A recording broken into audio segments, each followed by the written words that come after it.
कलाई, तब काहे कैले बारू हमसे बेवफाई।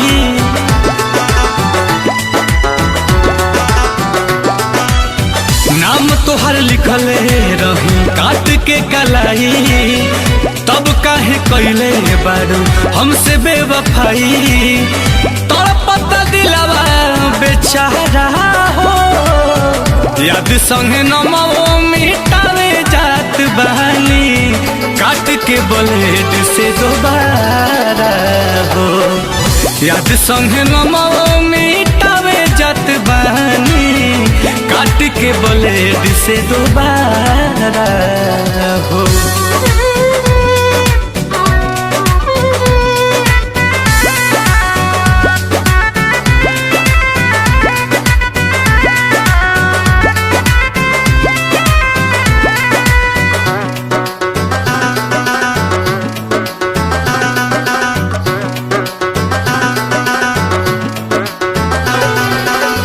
धोखा रहे देवे के तो दिल काहे दिहालू, बेवफा होली सालाई की साबित कई दिहालू।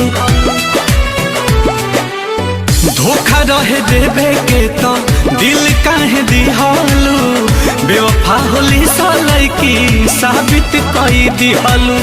प्यार के तू कैलू बंटवारा हो, याद संगे नमो मिटावे जात बहानी, काट के ब्लेड से दोबारा हो।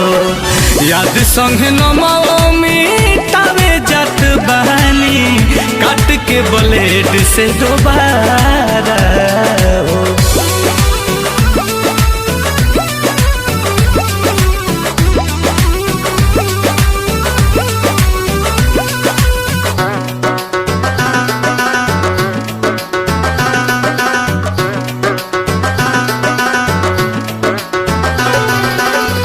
बड़ुए उम्मीद की तू पैबू सुकून हो, देख के बहुत नील कमल के खून हो।